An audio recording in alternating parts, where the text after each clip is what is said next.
All rise, football fans, as the Welt Rheaume Miami Dolphins report with David Furones is in session.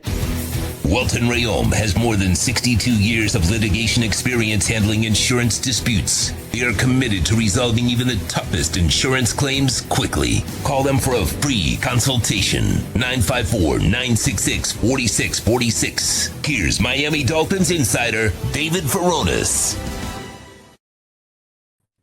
Right, all right. Hey, did you watch Mandalorian and Grogu? Are you a Star Wars geek? I have not, and I gotta say I am not, not necessarily. Okay. Well, then that's why you haven't watched it.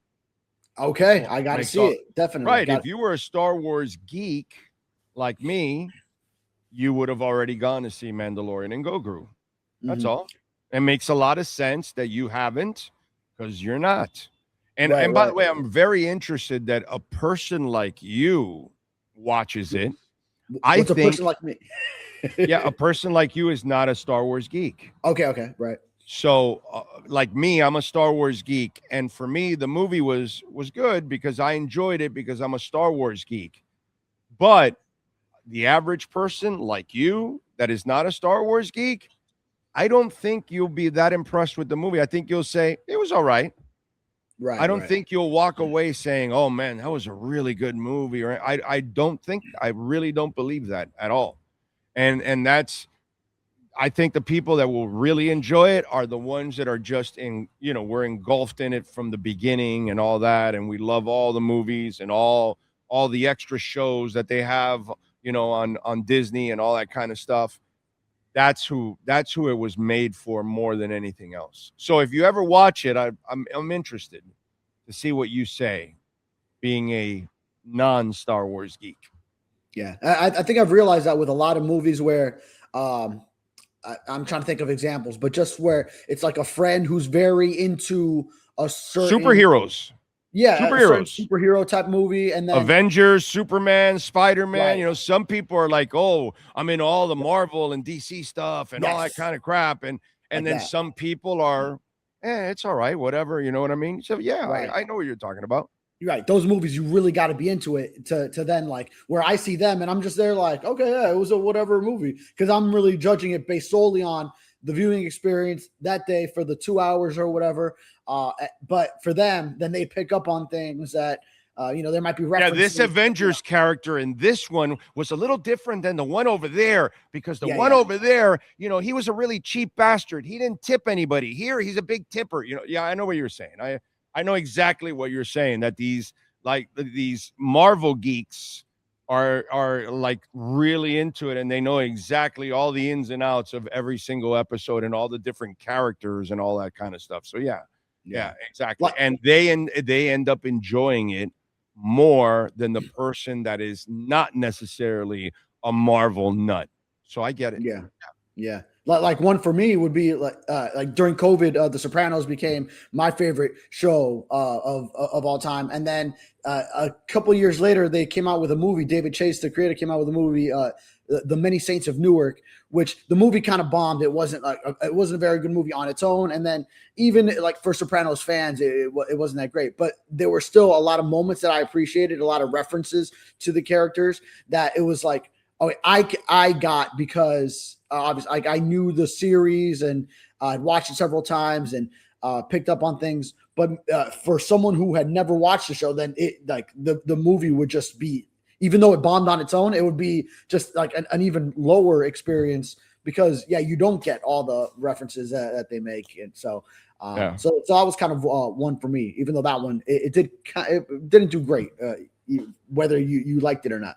I'm with you there. All right, so our conversation was rendered useless hours later after we talked about Brendan Sorsby. It was funny. And so they shot it down. Now his lawyers, they want to challenge it. They say it's against the collective bargaining agreement and all that. But I was explaining to the listeners, and maybe you can enlighten me. You might know more than I do about this. But and I predicted a couple of days ago when it first started, I said, there's no way the NFLPA is going to get in the middle of this right now, because they don't know the kid and they may end up looking like idiots when it's all said and done. I could see them just standing back and letting this thing play out for the year, because at this point it doesn't really benefit the NFLPA. Plus, by the lawyer saying that this is against the collective bargaining agreement. Well, the problem is your client isn't part of the NFLPA. Yeah, you're not in the union, so nothing that is in the NFLPA stands for you whatsoever, unfortunately. And so you really have nothing to stand on. That's what I said earlier in the week. So I don't know. Can you enlighten us on anything else out there in that situation? Yeah, no, I mean, that's what I was going to say, is that the NFLPA protects the NFL players, not a player trying to get in and vying for his eligibility amid a gambling scandal, which had him ineligible from the NCAA. So already not a strong basis, not a strong foundation for what you want your argument to be in order to enter the league to begin with. And especially just at this time of year, close to the deadline for enrollment. It's just, I get it from the NFLPA's perspective, and the NFL just, all right, we're just not going to do all this for you. It would be for you. And you kind of represent some of the traits that we are trying to get rid of in the NFL.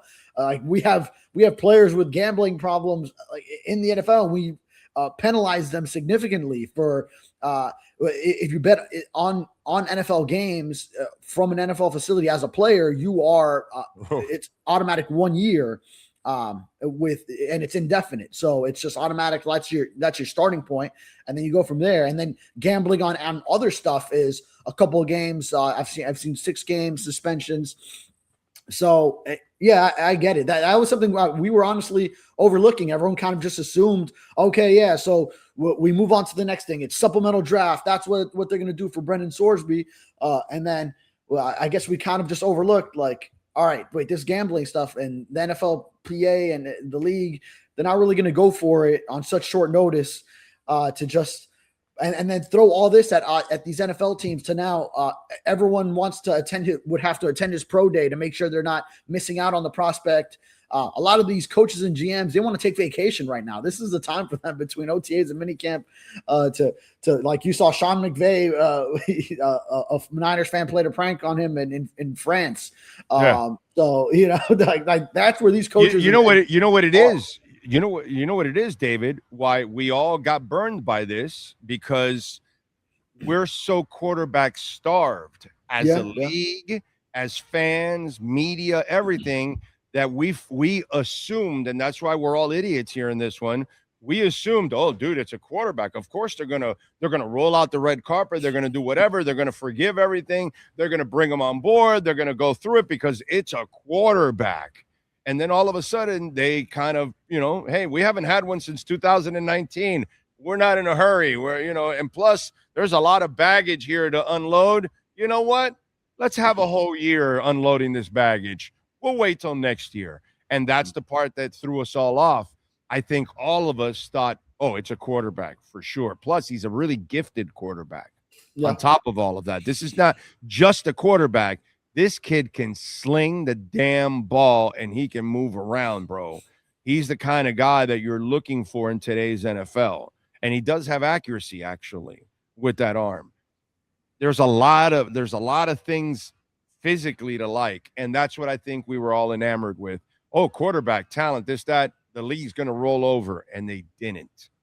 That's pretty cool. Yeah.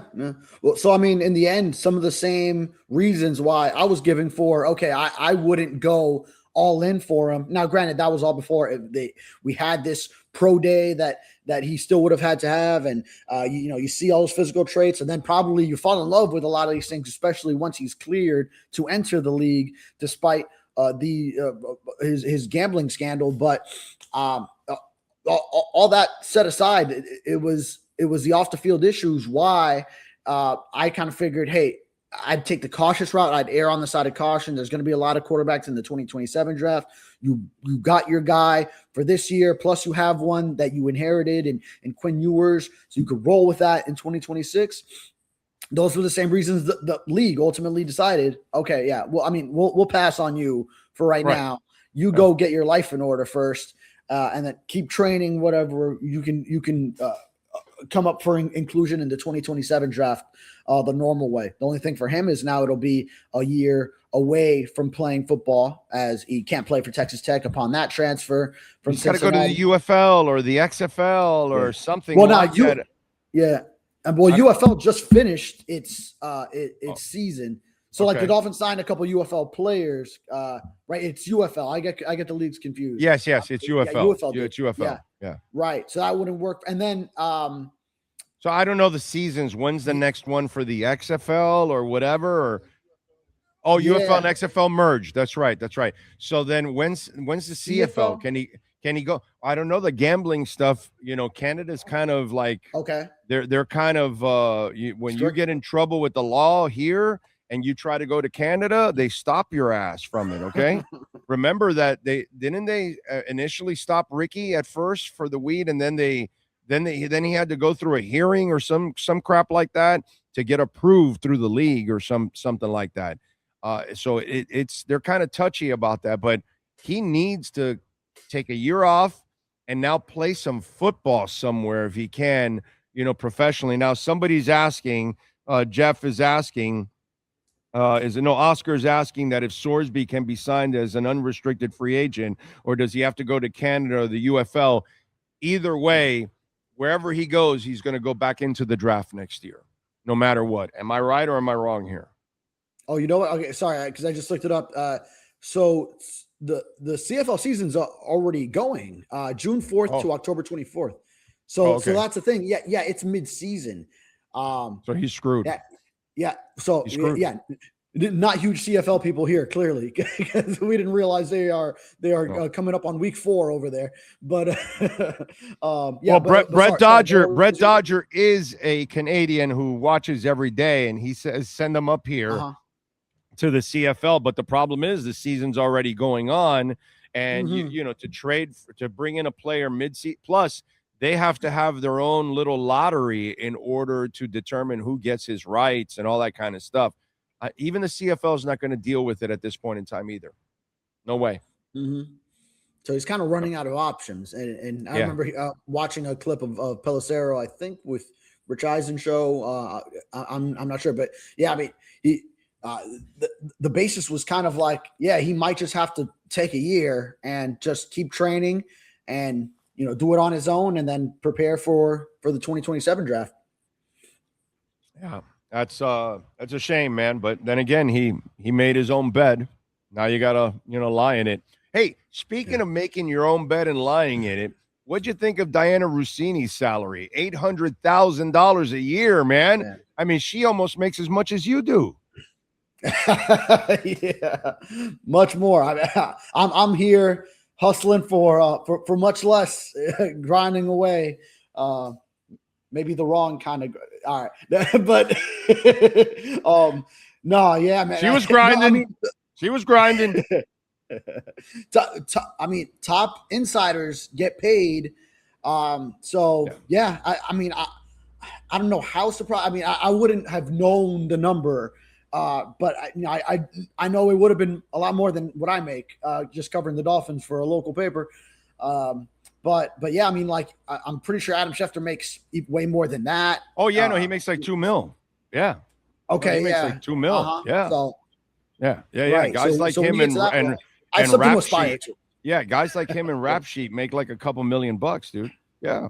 Yeah. Definitely. Yeah, they're making bucks. Rap Sheet is he was doing golf yesterday.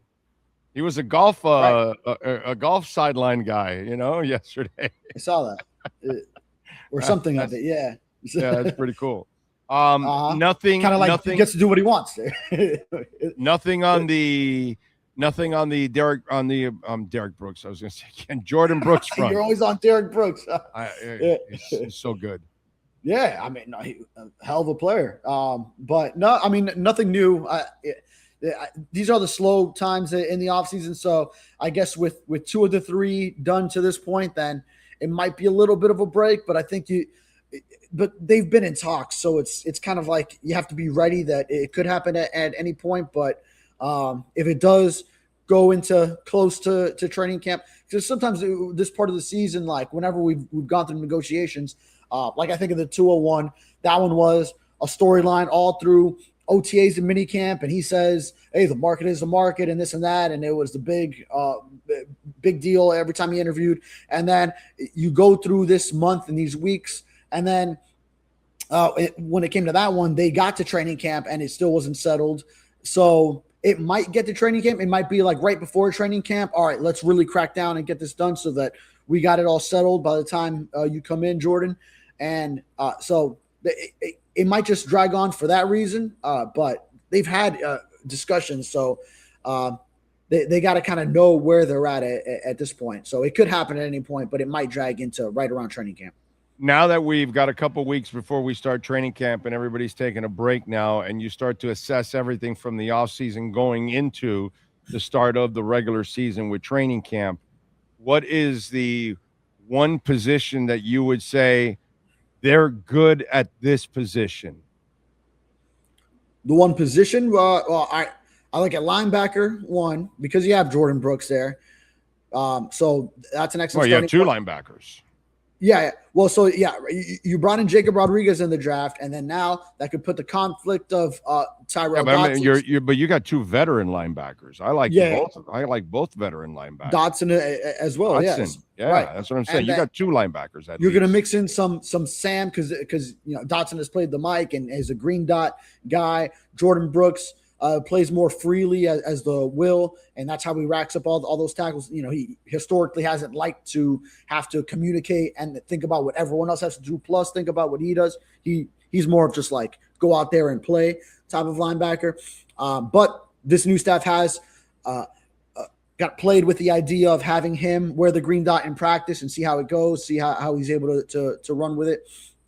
Jacob Rodriguez, I think, would be that guy in the future. He'll be there to be that leader of the defense, green dot communicator, effectively do all those things.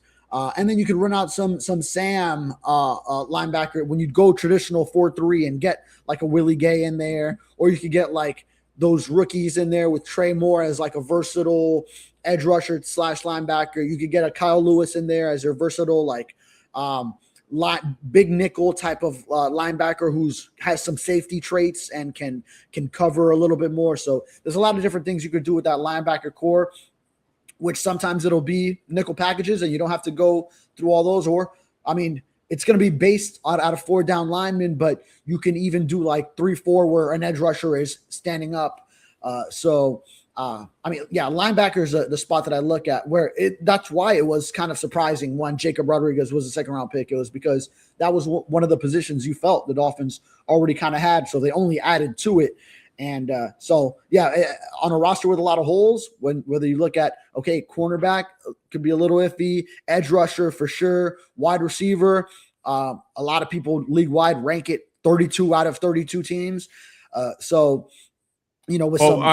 think they saw what I talked about all year long about the Dolphin linebackers. They can't cover. As much as I like those two guys, they suck at coverage, bro. They suck at coverage. They're not good covers. Brooks is not a good cover guy. And neither is the other guy. The other guy's even worse, actually. And if you go look at the guys that they drafted, they're actually really good cover guys. Jacob Rodriguez is a really good cover guy. Kyle is an exceptional cover guy. So they had a purpose on the linebackers that they brought in because we're in a passing league, and they knew that they had to get better at that position in covering. And I couldn't agree with you more that is one of the stronger positions on this team because I really like the draft picks at linebacker. And I like the fact that they brought guys that could actually cover. And to me, that's very important in this league. You have some very good guys that can hold up the point and can tackle and can maybe rush the passer, but your linebackers were not good cover guys last year. And that's, I think, what they saw, and they said that's why they had to draft a Jacob Rodriguez, because that position needs to evolve a little bit more and have more versatility to it, where it didn't have that versatility to it. And if you're going base 4-3, so more 4-down linemen than you did previously, those linebackers are going to be in coverage probably more often, where, Chop Robinson having his hand in the ground almost exclusively now, then he's going to be rushing the passer. There ain't going to be too much of the, drop Chop Robinson back there a little bit. Even though they do want him to be a complete edge rusher, I don't know how much dropping into coverage would actually factor into that. So he's getting right, not much. He's going to be rushing the passer. So those linebackers, then they have to run that traditional role. And like when it was the 4-3 defenses led by Zach Thomas, he was over there in coverage, and I mean Zach would come up with picks. Zach could cover. Yeah, Zach could cover. Yeah, Mm-hmm. So definitely. Yeah. So to me, that was the thing. Okay, now the position that you fear, the position that you go, man, they're too weak in this position going into the season, which I'm sure there might be a couple of positions, but give me one at least that you're concerned about. Yeah, definitely a few, but probably first and foremost, I would say at the edge, because we still don't know exactly what Chop Robinson is going into year 3. So this is going to be huge for him to take another step. And then you didn't address it high in the draft. And then the free agents you picked up are guys who are just trying to kind of chase the carrot, as John Eric Sullivan likes to say. It's like you got them on a cheap deal, get them in, see what they could do with an opportunity. So that's Josh Uche coming back for a homecoming. And, he had a double-digit sack season, but now that was 4 years ago, 2022 with the Patriots. He's been more of a rotational guy like when he was with the Eagles. He's going to get a greater opportunity. So now what can he do with that? But you're just not certain of it. Trey Moore is the name of the kid? The fourth Trey rounder? Moore, right, who might be playing a lot of linebacker too. So it's not even so they got him in the 4th round. But he has pass rushing skills. Yeah, right. He's got a specific pass rushing skill set to him, actually. And I think they're going to use him in that sense. They're hoping that he can add to it, right? I would imagine. Yeah. And then in the 7th round, they got Max Llewellyn too. Right, the big kid. Right. Who out of Iowa, who would be more of a traditional 4-3 type of defensive end. So, some versatile guys, but I mean, really, it's just you're hoping for a lot of them. It's not really like you have that position solidified at all. So I'd go there first and foremost. Where that like the last podcast I did with Perk, Dolphins Deep Dive, before we took a break ahead of training camp. Then that was where I said, okay, maybe the next move that Sullivan makes before training camp, it might be a veteran at that position, where we know they brought in AJ Epinesa on a visit. He didn't ultimately sign. He went elsewhere, but I think that's just like a position that you look at, like, still keep looking, find someone to add in there, because you don't know with Uche. David Ojabo hasn't. He was a great prospect, but then he got hurt at his pro day, hasn't produced in the league through 4 years. A guy like Robert Beal, that he was like a rotational type of edge rusher for the 49ers. You're hoping for him, the rookies. So a lot of question marks there. All right. What do you got going on this Sentinel so Dolph fans can check you out, my brother? So I did just write on Wednesday about Brendan Sorsby and that it saved John Eric Sullivan of a difficult decision. So make sure to check that out. And then today I'll be posting some of the common traits that I've noticed from this new regime's player acquisition, whether it be the rookies they found in the draft, the type of veterans they brought in, breaking down kind of what it seems like they're looking for in newcomers on this roster.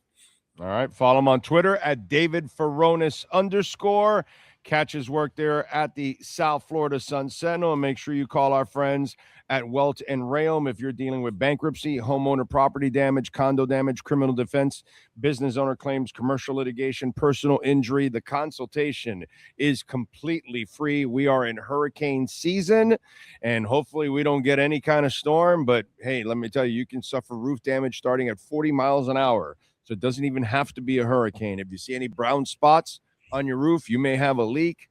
Call Welt Rheaume. They'll send over their adjusters. They'll see if you have a case. If you have a case, they're going to attack the insurance company and maybe get that roof repaired for you. 954-966-4646. Save it on that cell phone. 954-966-4646. David, have a great weekend, my brother. We will catch up on Tuesday.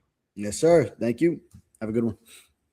This has been another session of the Welt Rheaume Miami Dolphins Report with David Furones. At Welt Rheaume, they don't get paid unless you win. They handle complex personal injury claims caused by the fault of another in both state and federal courts. They handle auto, trucking, motorcycle slip and fall, and bicycle accidents. Call 954-966-4646. Welt Rheaume can help.